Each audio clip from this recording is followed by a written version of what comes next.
En Estania, el poder no nació ayer.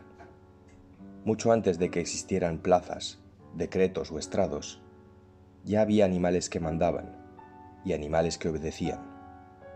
No porque fueran menos capaces, ni menos inteligentes, sino porque alguien decidió que así debía ser.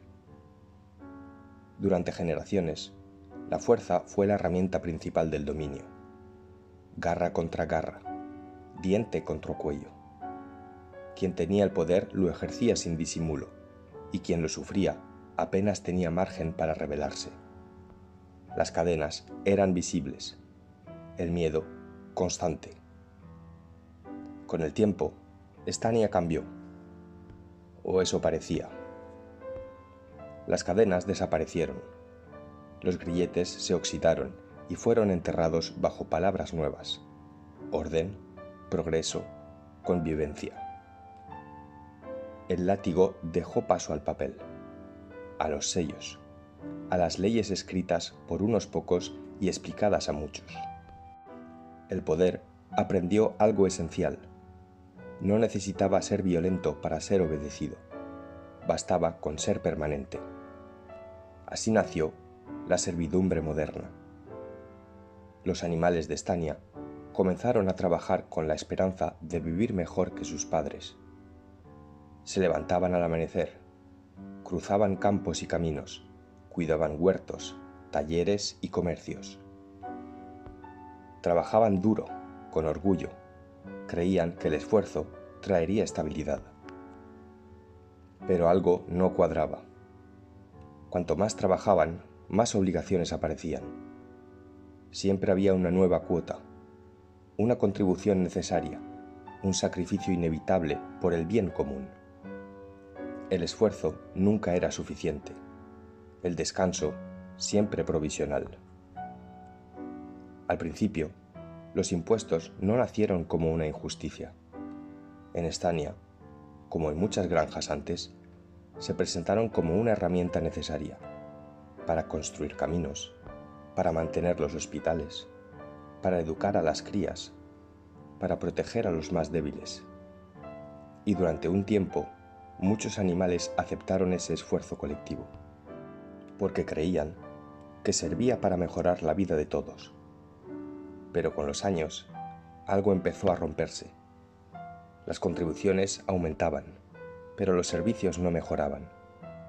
Los trenes llegaban tarde, los hospitales se saturaban, las escuelas carecían de medios, y mientras tanto, comenzaron a aparecer demasiados casos de desvío, de mala gestión, de fondos que desaparecían sin explicación. El problema ya no eran los impuestos, el problema era saber a quién servían realmente.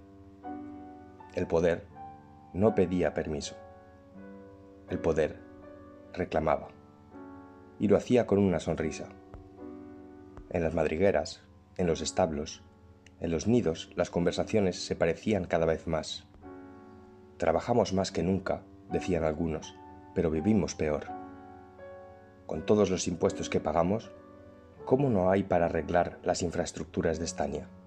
¿Dónde van nuestros impuestos? Los más viejos recordaban épocas distintas, no necesariamente mejores, pero al menos más claras. Sabían quién mandaba y por qué.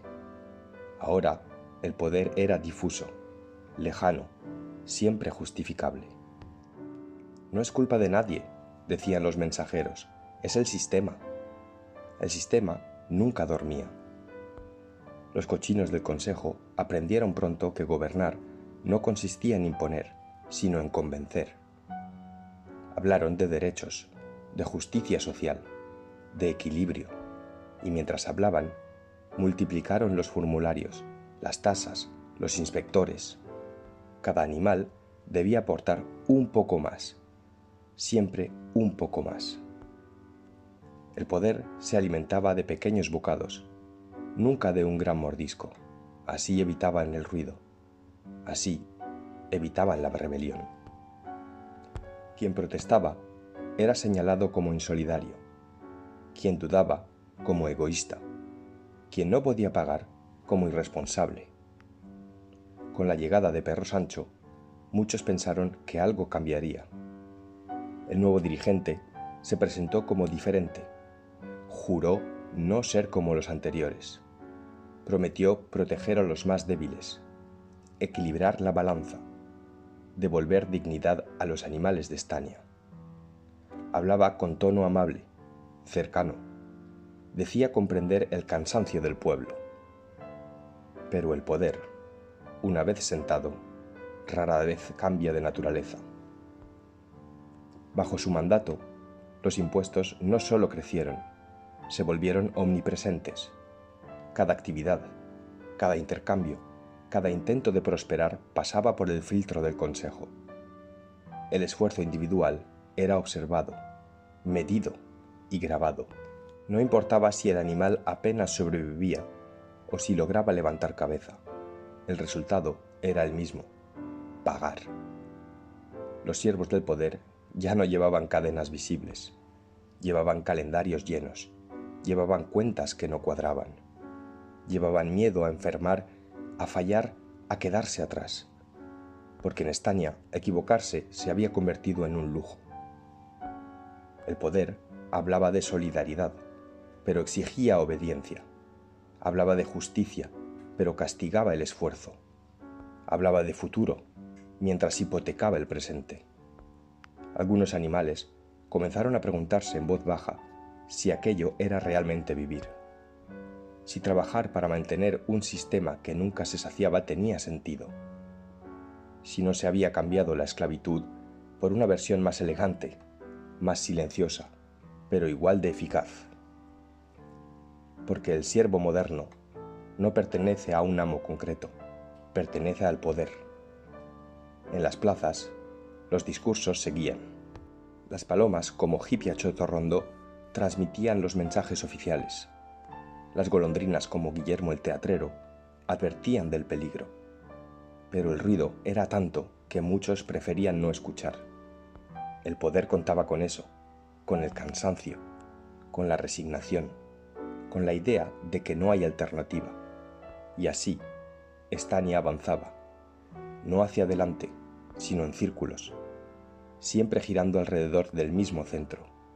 Un poder que se alimenta del trabajo de muchos para sostener a muy pocos. La pregunta no era si los animales eran libres. La verdadera pregunta era otra. ¿Puede considerarse libre quien trabaja toda su vida para servir a un poder que nunca eligió? Déjenme su opinión en comentarios, porque esta historia, como siempre en Estania, no termina aquí.